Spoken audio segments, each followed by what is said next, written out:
Hello everyone, welcome to back my channel. I hope everyone is having a wonderful day. Before starting the video, please go ahead and hit the subscribe button. At Newman Media, Adam's surprised to see Victoria. He thought she was in Chicago. She says she's been back and forth. Adam learns Cole's not out of the woods, and there's been little to no change. He's sorry to hear this. She explains he has Legionnaire's disease, but he's not responding to the treatments. Victoria adds that he's back at Memorial now that the Chicago doctors feel there's nothing more they can do for him. She wishes she could get rid of the knot in her stomach. Adam will think good thoughts for both of them.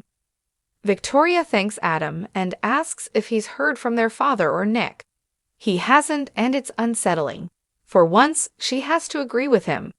Victoria says Claire hasn't heard from Kyle either, which is unusual.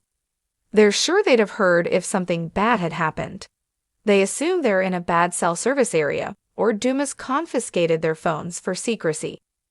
Adam and Victoria can't imagine Victor giving up his phone and have to wonder why Dumas' entire guest list is unable to make contact with the outside world. Victoria senses Adam knows something that has him concerned. What is it? Adam learned something that concerns him, and he should probably share it with her. He hands her the file on Arabesque and explains that Dumas' company has been buying up all the real estate in town, including the athletic club, which wasn't technically for sale. He's also bought up all of the Chancellor divisions Nikki sold off.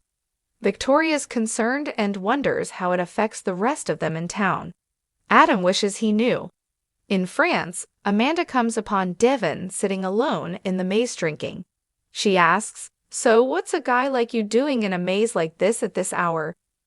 Devin, sour as always, guesses she knows why he's there and chides her for using an old movie pickup line and trying to be funny given their history. Amanda knows he and Abby are deliriously happy and she would never interfere. She learns his wife is sleeping and wonders why he's not.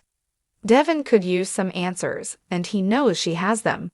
He thinks she should come clean and tell her what this whole thing is about. Amanda thought Kane made his intentions clear. He wanted to reveal his identity and return to Geno City. Devin isn't buying that it's that simple. He complains about the distraction of the trip. He questions Kane not being there to build up relationships with the people he invited.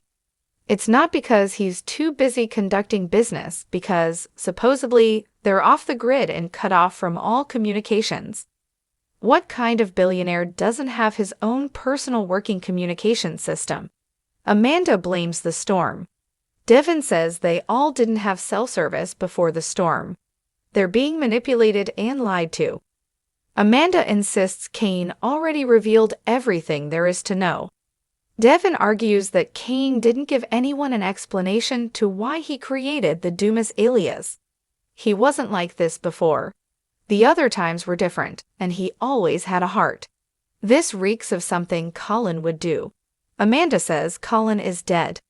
Devin says he may have planted the seeds with his son, and they only have Kane's word that he's dead. He questions if he's after Lily or Chancellor. If that's the case, he wouldn't have to fly all these people out here. Maybe the point is distracting them all to put something completely different into motion. Amanda scoffs. Even if that was the case and she knew about it, why would she reveal any of that to him? Devin thinks Amanda is admitting Kane has something else up his sleeve. Amanda denies it and questions why he thinks she would confide in him or owes him any level of loyalty. Devin thought they'd reached some level of forgiveness and tells her that her hostility is making him more suspicious. She takes offense to this, so he decides to apologize, but then tells her she should take a good look at herself and what she's doing there. She's too smart to be misled by a two-bit con artist. What if this all blows up in her face?